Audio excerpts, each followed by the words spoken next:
This is Maria Ibanez on my left there, and Maria is from Colombia, and she started two companies. I won't tell you in which industry, I'll let her tell you.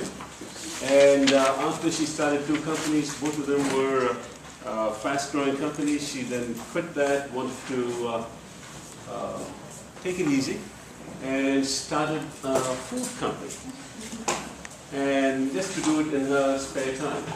And she has now built it to one of the biggest food distribution companies in Florida, I think. Yeah. And she's on the Inc. 500 and growing extremely rapid. Our second speaker is Guillermo Perez Vargas, and he's from Mexico. Now, what does this tell you? The new blood coming to America is coming from elsewhere. That's been the secret of this country. It's been open to everybody. And Guillermo is one of the, I don't know, I think when they came up with the word entrepreneur, they must have thought of him. But he's been in a number of businesses. He's a lawyer. He is the publisher of Entrepreneur magazine in Mexico. And I don't know if you've seen Entrepreneur magazine, but here it is. And I told him I was in the latest magazine, and he brought it, and here I am. It's not there. That's not me. Okay? That's exchange, but I'm here as a expert. And, yeah, I know what you guys are thinking. And he's also the franchisee for Jamba Juice in South Florida. So when you go to the Jamba Juice here and have that, you are making Guillermo a little richer. So, and let's also give a hand to Adrian, who's come and visited us. And so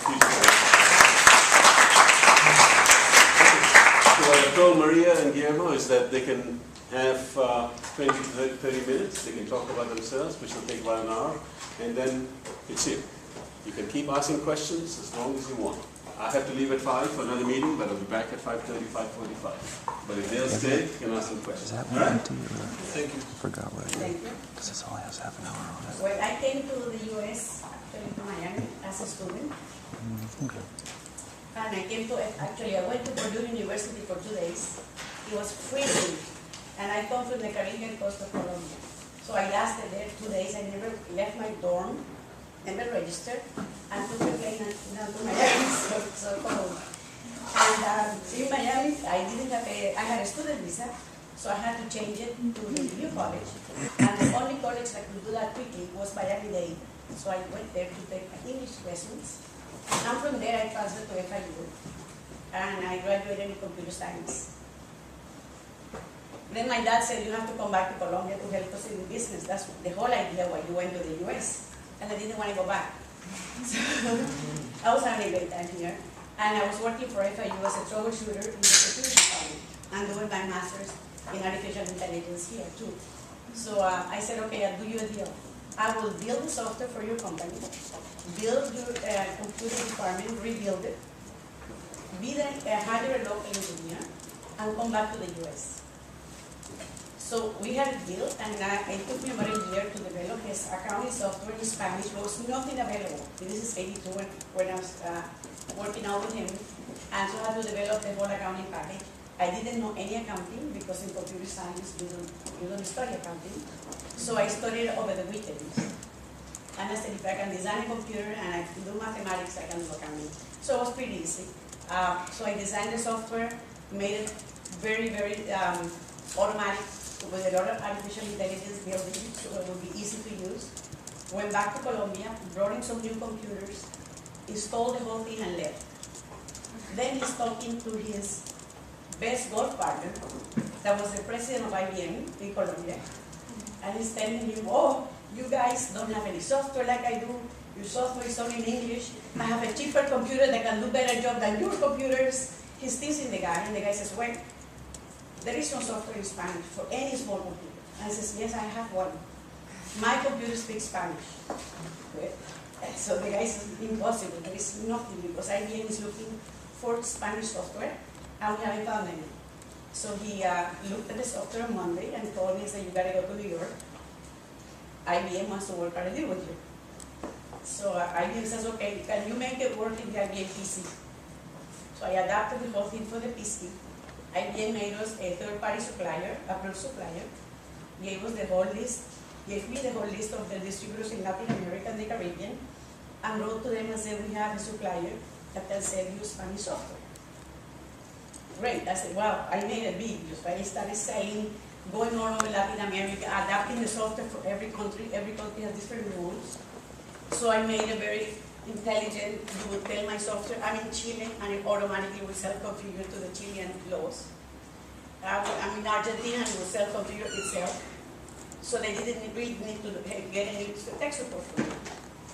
After I sold the first $500,000 in software, which for me was millions, because I was making like $3,000 a month when I was working for FIU.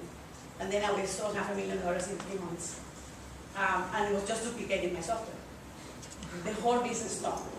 No one called me back to reorder. No one called me to complain. No one needed tech support because it was very intelligent software. And I'm sitting in my office with all the people that I hired to do tech support and nobody's calling. So I said, something is going on here. They must be stealing my software. They already got a hang of it, they're making copies, and I'm sure they're selling it to the local guys. They're bundling with the IBM computers and they're selling my software and they're not paying me. So what am I going to do? I don't have money to fight them. It's impossible to fight in Latin America. Everybody, there were no laws for protection of software in '82. Actually, they didn't even know what it was. So I said, okay, I'm going to join you. I called IBM and I said, listen, are you happy with your hardware distribution business? And they said, no, we hate it. The orders are too small. They need a lot of support. We cannot handle them. Actually, we were going to come to you. I said, okay, I want to be your distributor for the hardware. And I'm going to bundle it with my free software. So if they buy the hardware from me, they can copy my software as many times as they want. So IBM thought it was a great idea. So they gave me the distribution. And I said, but I don't have any money to buy stuff. They said, we only want $1 million orders. I said, I don't have $1 million to buy stock. Well, we put it on consignment. End of the month, you send us a report and you pay. So that's how it started. And then I called Hewlett Packard and Epson and everybody else. And they were all tired of Latin America because the orders were too small. A lot of handholding, problems with customs, documentation was difficult to do when they shipped, invoices were difficult to bring to customs in every country. So they all gave me the distribution and the company grew 3,800% in about 40 years. So we were everywhere. The news, the magazines, and when I was there, the Inc. 500 came in a letter from the magazine and said, we think you could qualify to be one of the fastest growing companies. We filled out a report and we won. We were number 50 out of 25 million companies in growth. So then the biggest distributor in the US, there was a distributor of hardware and software, read the article and called me and said, we want to buy your company. And I never sold the company. How much are you worth, you think? I said, I don't know. But after this call, much more than yesterday.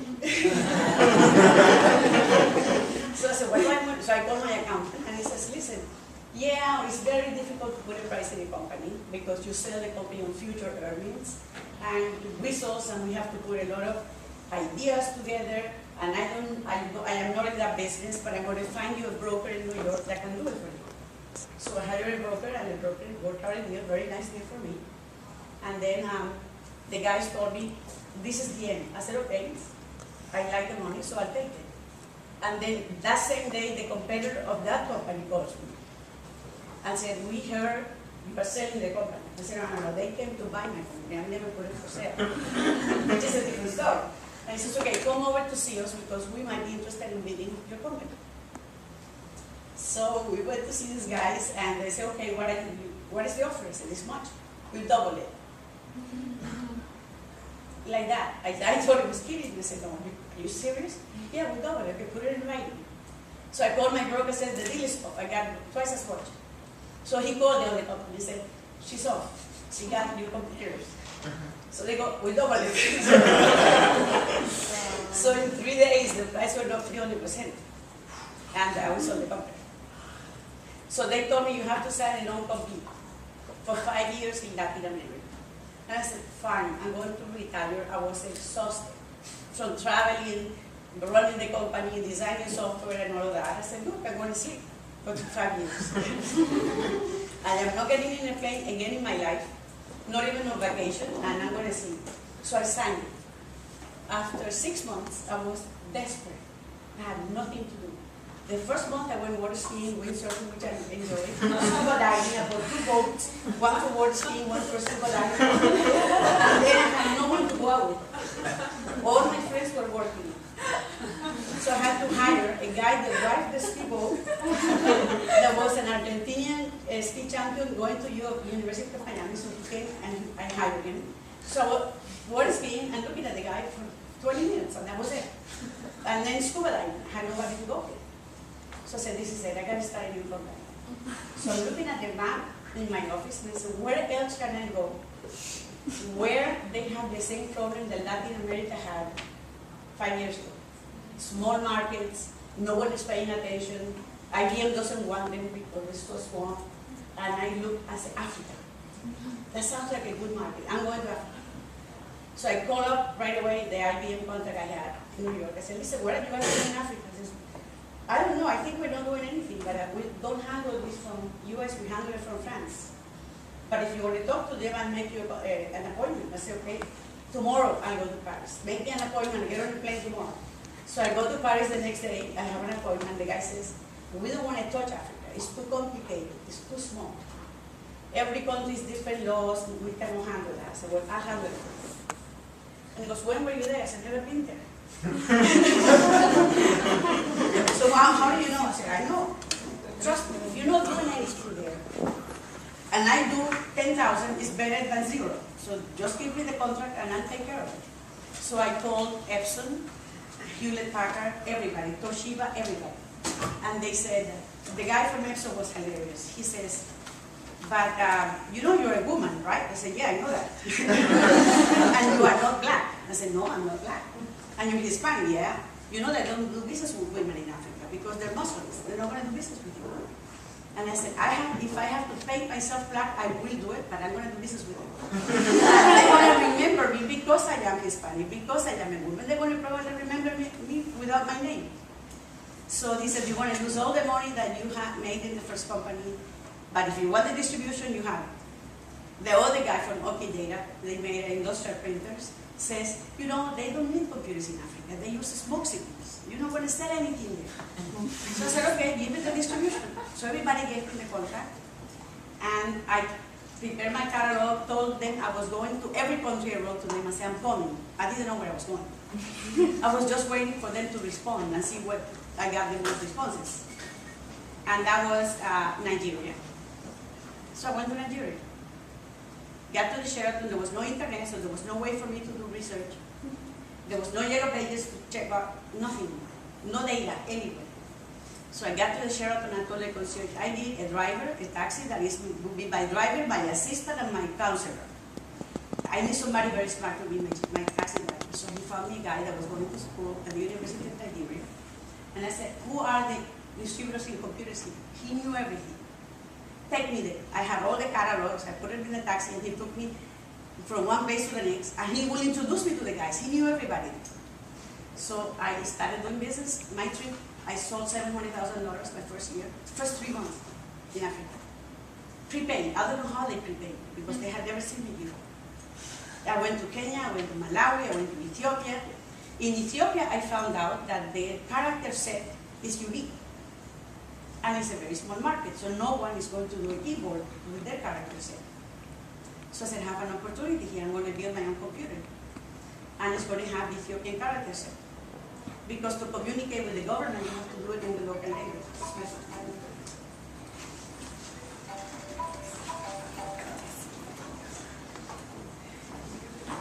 So I did that, and I found out also that United Nations headquarters for Africa is in Ethiopia. So I said, I'm opening a local office here, right next to it. I found, in the same building, I found a space. And I talked to the Secretary of the United Nations. I said, do you know anybody that can be my secretary? She said, oh, I have a cousin. I said, okay, she's hired. So I hired the cousin, so I knew when the bids were coming out. And I gave the United Nations my computer, and every bid required local character set. No one had it, so I would win every time. So that was excellent. And I did that in Zimbabwe and Uganda and everywhere. All the black Africa, English-speaking Africa. The company grew 6,000% in 4 years. And the guy that bought my first company told me, oh, you're going to lose all the money in Africa, relax. I said, no, no, no. He called me and said, listen, we heard you are, again, Inc. 500, winner, and this, we want to buy your company. And I said, good. But you have to sign a non-compete for life. Anywhere in the world. So they were already worldwide. They were everywhere in the world except Africa. And I said, maybe the moon, you know. Out of my contract. So I said, how much are you paying for that? So you pay me enough, I'll sign it. So I did that and I signed it. And I thought I would retire. I was older. And I thought my kids really, I could spend time with my kids, which they didn't want me, because they were so independent. And they had their friends, they were already 13, 14, 15 years old, they were nothing to do. So I was there like 2 months at home. And I came to FIU and became part of the board of trustees, and I was advisor to the School of Computer Science, and I got into every committee for about a year, and I was really bored. And so what am I going to do next? It cannot be computers. Anywhere in the world, plus I don't want to travel. I really don't want to travel anymore. I said, maybe I can open a local brand. I want to build a brand in the local market because as a Hispanic, I can never find Hispanic food that is healthy, that is refrigerated. Everything in the market was canned food, canned beans and canned meats and almonds. And I never find it that has less fat and tastes authentic. And I'm sure there must be a lot of Hispanics like me that feel they cannot buy the food they're used to eating fresh. So I hadn't been in a supermarket for 30 years because since I was doing my companies, I had a lady to do all of that for me. So I had to learn it. I took a yellow bag, went to the supermarket to study every aisle. And I realized there was a big space in the refrigerator section that had no Hispanic product. So I said, that's where I'm going to start. So I'm going to build a brand, and I'm going to target every Hispanic group with their own food because the Hispanics don't eat the same. In the US, when you say Hispanics, they all think Mexican because that's the biggest group. But we have also Cubans, Colombians, a lot of Cubans in Miami especially.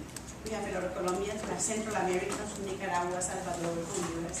So they all eat different things. So I'm going to target each one with their own food.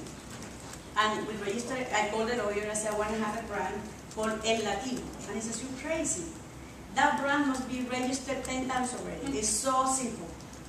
I said, try it. You're going to waste your money. I said, how much is it going to cost? $10,000 to do the whole thing. Go. You're wasting $10,000. Yes, go. I'm going to do the labels with that name, and if it doesn't go through, I'll make new labels. Do you know what you're doing? I said, yeah, I know. We went in, and no one had registered the brand because everybody probably thought somebody else had it. So we registered the brand. And it's good because it goes to any ethnic group, and it is easy to remember. And as the Hispanic food does the crossover to the American consumer, it's easy for them to remember the brand too. So the company has grown about 700% in 4 years. And I wanted a slow industry. That's why I chose food. I wanted something that was very slow, so I didn't have to work as hard. I didn't want to travel. I just wanted something to do. I have a place to go in the morning and have something to achieve. Well, I couldn't handle it. I had to go quick. I pushed the accelerator, and the industry grows at about 7% a year, 9% in the Hispanic ethnic food. We're growing at about 40%, 50% a year. So that's where we are, and we are focused locally because my idea is to make a very strong brand in the local market, put all my focus here because we have a lot of ethnic groups, so it's easy to test, and then sell it to a multinational that they can take it to the national level. So that's what we're looking at right now. And then I don't know. I'm not signing a non-compete this time. No, I want to go back to technology. Probably I will go back to software that has nothing to do with hardware and work in the cloud space. I love it. I'm keeping in touch with technology. I think there is a good opportunity in the cloud business, and there is a lot of requirements. People need everything for the cloud. And it's just starting. It's a new wave, so I think that's something where I want to be. What are the have Guillermo talk, Okay. and then we'll open it up for questions All right. from both.